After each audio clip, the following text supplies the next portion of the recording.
Shalom saudara yang kekasih dalam Tuhan. Shalom. Saat ini kami akan membahas makna di balik perjamuan kudus yang dihubungkan dengan kasih karunia. Sebelumnya mari kita satu dalam doa.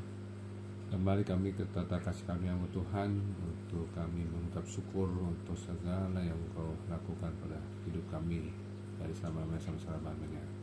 Kami ucap syukur Tuhan bahwa apa yang kami lakukan ini untuk semua memberitakan perbuatan-perbuatan-Mu dan kehendak-Mu Tuhan.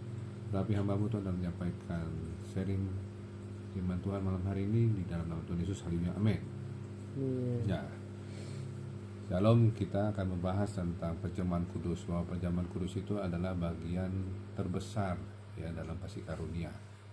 Tapi kita akan memulai pembahasan kasih karunia ini di Roma 6 ayat 1 sampai 2. Tolong bacakan. Roma 6 ayat 1 sampai 2. Jika demikian, apakah yang hendak kita katakan? Bolehkah kita bertekun dalam dosa supaya semakin bertambah kasih karunia itu? Sekali-kali tidak. Bukankah kita telah mati bagi dosa? Bagaimanakah kita masih dapat hidup di dalamnya? Amin.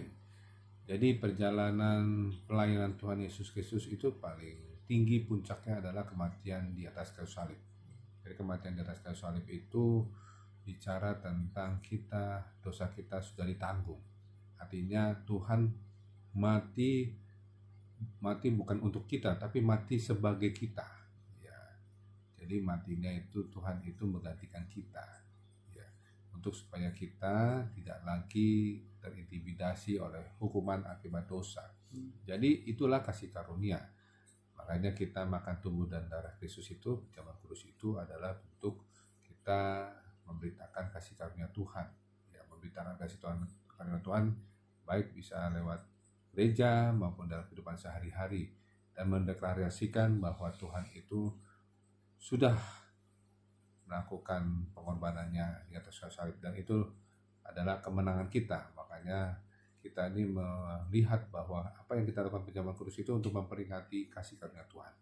Jadi kalau misalnya kita memperingati kasih karunia Tuhan, di situ di Roma 6 ayat 1, apakah kita bertekun dalam dosa? Boleh atau tidak? Kalau melakukan firman Tuhan ini berarti tidak ada lagi dosa kita lakukan. Kenapa? Karena kalau sudah kita bicara kasih karunia, berarti di ayat 2 tadi kita sudah lihat bahwa sekali-kali tidak, malah kita tuh telah mati bagi dosa.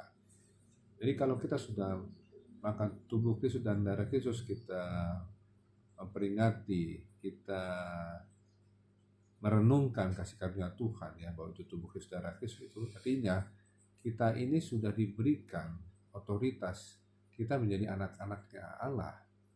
Ya kan? Bahkan di Roma 8 ayat 9, Kristus menjadi sulung bagi banyak saudara. Karena apa? Karena waktu Tuhan Yesus Kristus itu, waktu belum mati di atas kayu salib, dia mendeklarasikan dirinya anak tunggal Allah. Tetapi ketika Tuhan Yesus Kristus sudah mati di atas kayu salib buat manusia, dan sudah bangkit pada hari kita naik ke surga dan menyediakan Roh Kudus bagi kita, kita menjadi saudara-saudara Kristus, kita menjadi anak-anak Allah. Jadi ada Roh Kristus, ada Roh Kudus ada dalam hidup kita. Makanya kalau bicara kasih karunia itu bukan berarti kita bebas berbuat dosa, tapi dengan kasih karunia itu kita sudah mati terhadap dosa. Setelah mati terhadap dosa, artinya dosa sudah tidak lagi diperbuat atau dipikirkan, tapi yang kita pikirkan apa? Berbuah bagi Allah. Kita menuju gambar serupa dengan Kristus, menjadi serupa dengan Kristus. Nah, itu fungsi kasih karunia ketika kita makan tubuh dan darah Kristus, itu menjadi serupa dengan Kristus. Makanya perjamuan kudus itu bukan sebagai melakukan karena kita jatuh bangun dosa. Jadi kalau misalnya berdosa perjamuan kudus gitu, bukan. Kalau orang sudah hidup dalam kasih karunia, dia tidak akan lagi jatuh bangun dosa, tapi dia bertumbuh menjadi seperti Kristus, mengalami kedewasaan yang menjadi kita, rohani kita semakin bertumbuh berkembang. Amin. Kita satu dalam doa. Bapa kami di surga, terima kasih Tuhan, Kau sungguh baik bagi kami. Kami berdoa Tuhan untuk setiap kami dan juga yang menonton acara ini, apapun yang kami lakukan, setiap hari, makan tubuh Kristus dan minum darah Kristus adalah bagian kami untuk merenung kasih karunia-Mu Tuhan. Dengan itu kami makan tubuh dan darah Kristus sudah tidak lagi bertekun dalam dosa, tapi kami bertumbuh dalam pengenalan akan Kristus, menjadi serupa dengan Kristus, bertumbuh dan berkembang menjadi dewasa dalam Kristus. Dan yang paling penting adalah kami, Tuhan Yesus Kristus, dijadikan anak-anak Allah. Otoritas Roh Tuhan ada dalam kami yang lebih besar daripada roh pribadi. Berarti Tuhan yang menyaksikan program ini, sehingga mereka diberkati melalui penyampaian firman Tuhan, supaya mereka terus bertumbuh berkembang berbuah bagi Allah. Dan kami percaya Tuhan Yesus, kami yang di dalam Kristus makan tubuh dan darah Kristus itu menjadi ciptaan baru, menjadi seperti Kristus dari selama-lamanya sampai lamanya. Dalam nama Tuhan Yesus kami berdoa dan bersyukur. Haleluya. Amin. Amin. Ya, terima kasih. Tuhan Yesus Kristus memberkati. Shalom.